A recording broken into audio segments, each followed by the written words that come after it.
The essence of prayer for most people is for them to present their prayer requests to God. And this supplication moment, that is where you do all that. You should know that you don't exist in the world alone. You live with others, and because of that, you should focus on praying not just for yourself, but also for other people. And the Bible is clear about this. In the book of 1 Timothy chapter 2 and verse 1, Paul is talking to Timothy and he tells him, "First of all, then I urge that supplications, prayers, and intercessions and thanksgiving be made for all people." That prayers, intercessions, and supplications be made for all people. What Paul is saying is that when you pray, you should think about other people. Pray for everyone. If you want to cover as many people as you can, there is an easy way to do this. If you raise your right hand in such a way that the thumb is pointing towards you, you can use your fingers to pray for different kinds of people. The thumb represents the people that are close to you. That is your friends and family. So the thumb is the friends and family finger. And you have friends, you have family members. If you have children, you pray for your children. And it is important that you mention these people by name in the presence of God. Then the next finger is the finger of authority. It is the pointing finger, the finger that points to give people direction. That is the authority finger. There are many authorities in anyone's life. If you have a place where you work, you pray for the authority in that place, your boss. If you go to church, you pray for the authority in the church, your pastors and your leaders. In the community where you live, there is somebody that is the head of that community. If you live in a country like ours, there is a president. In other places, it is the kings. We have governors and senators. That is the opportunity to pray for people that give direction to your life and the life of everyone else around. Then the tallest finger that you have, that middle finger, that is the finger of influence. That means that you should pray for people that are in influential positions. This could be people that you look at and you admire who they are. This could be people that you look at and you wish they behaved well because they are in the limelight. This could be people that have an effect on your people. For example, if you are a parent, you might notice that your children love a certain kind of character. You pray for that person that is having influence over their lives. The next finger is the finger of weakness. This is the weakest finger that you have.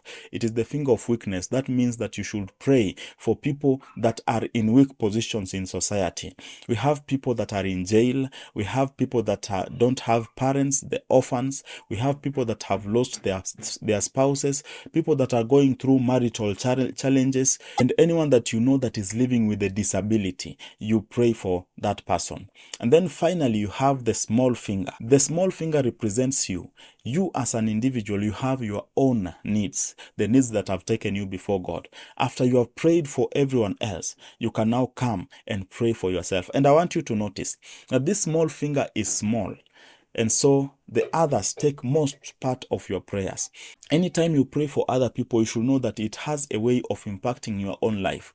For example, the book that we have just read in 1 Timothy chapter 2 from verse 2, the Bible talks about for kings and all who are in high positions, that we may lead a peaceful and quiet life. So when you pray for kings and people that are in authority, we are able to live a life that is peaceful and that is quiet. So pray for others, pray for those in positions, pray for those that are influential, pray for those that are close to you, your family and friends, pray for those that are in weakness and have no one to help them, and pray that God will stretch his hand and help them. I want us to read the book of Psalms chapter 50 and verse 15. "And call upon me in the day of trouble. I will deliver you and you shall glorify me."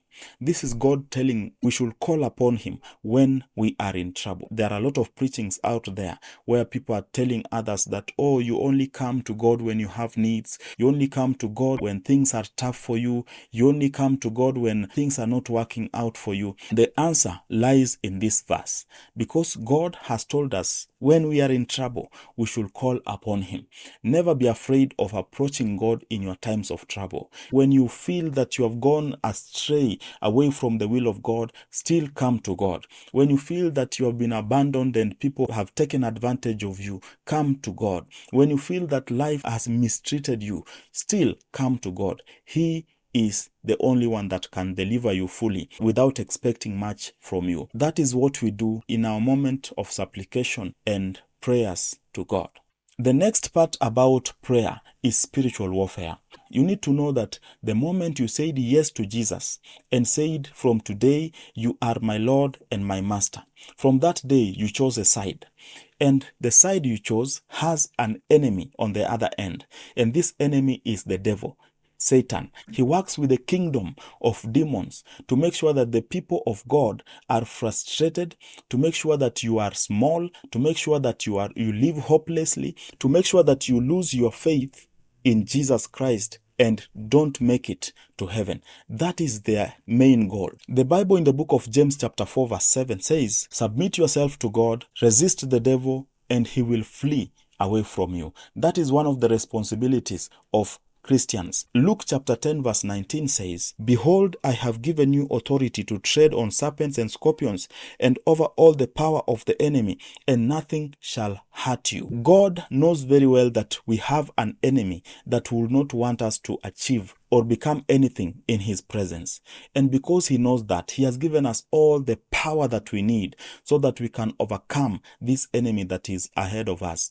In the book of Ephesians chapter 6, he says, "After you have done all things to stand, stand therefore." In your life, when you notice that things are not working out as they should, when you notice that the enemy is trying to attack you, you need to stand against the wiles of the enemy. You need to stand against the antics of witchcraft. You should stand against the manipulation of divination. Stand against the onslaught of evils. Silence the voices of wickedness that could be coming or be sent your own way. Speak against limitations and barriers, limitations of the mind, limitations of territory, limitations of your bloodline. These things could be a challenge in your life, but God is faithful. He has given you the authority, the power to speak his word against all these things. He says, "Resist the devil and he will flee away from you." Speaking with authority, that is where spiritual warfare ends. You won't need to go to fight anyone physically. You will not need to go and scatter things in the physical.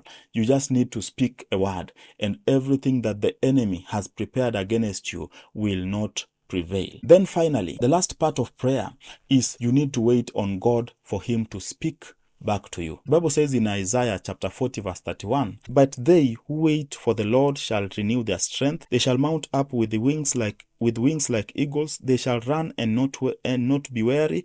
They shall walk and not faint." In Psalms chapter 1 verse 1 to verse 3, it says that blessed is the man who does not walk in the counsel of the wicked, or sit in the seats of scoffers, or stand in the ways of sinners, but his delight is in the law of the Lord, and upon that law he meditates day and night.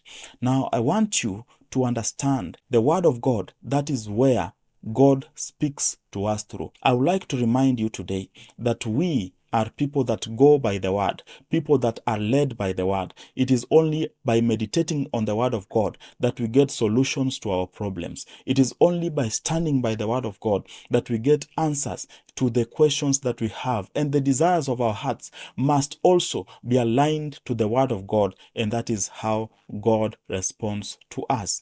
Sometimes God takes long according to the timing of men. Sometimes God speaks promptly and the answers come right away after we have prayed. You need to develop the fruit of the Spirit where patience is applied. Be patient in God. Sometimes it may take long, but God eventually responds. He brings his answers right when you need to receive them.